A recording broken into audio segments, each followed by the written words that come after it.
मी खर तर शब्द सुचत नाहीये. अनेक वर्ष त्यांच्या सोबत मी काम केलंय आणि हा धक्का आहे.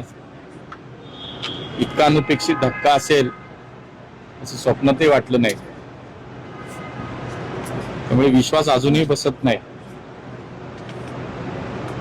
महाराष्ट्राचा एक लोकप्रिय नेता, गेली 4 दशकं ज्यांनी या महाराष्ट्रातल्या राजकारणामध्ये स्वतःची एक वेगळी ओळख करून दिली,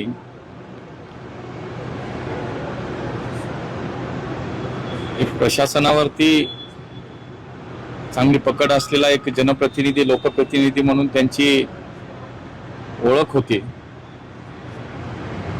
मला आठवतंय कोविडच्या संकटाच्या काळामध्ये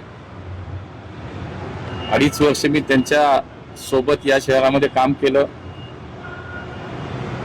राज्याच्या ऑलिम्पिक संघटनेमध्ये ते अध्यक्ष आणि मी उपाध्यक्ष म्हणून त्यांच्या सोबत काम करत होतो.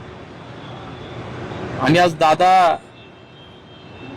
आपल्यात नाहीयेत, त्याचं अतीव दुःख होतंय. या महाराष्ट्राच्या समाजकारणाचा आणि राजकारणाचा मोठ्या प्रमाणात झालेलं हे नुकसान आहे.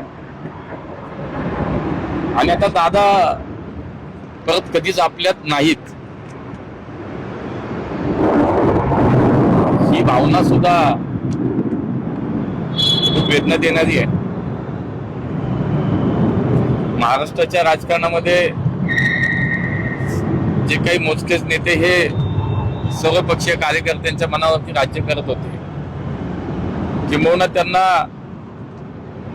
त्यांचं काम, त्यांचं नेतृत्व हे कायमच मार्गदर्शक वाटलं, दिशा देणारं वाटलं, त्यात दादा होते.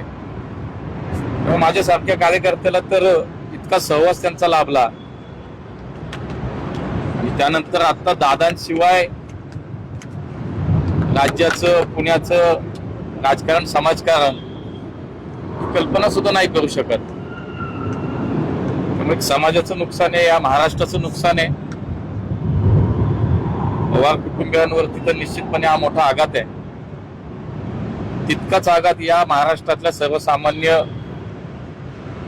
सर्व पक्षीय कार्यकर्ते, मला असं वाटतं की मला सुद्धा आज काय बोलावं ते सुचत नाही. तर खूप काम केलं एकत्र त्यांच्या सोबत ना, म्हणजे एक साधारण ती भावना आहे. महापालिकेची निवडणूक झाली पण कधीच त्यांचा आदर आणि हे सोडून आम्ही कधी वागलो नाही. आणि त्यांनी सुद्धा प्रेम केलं सगळ्यांवरती.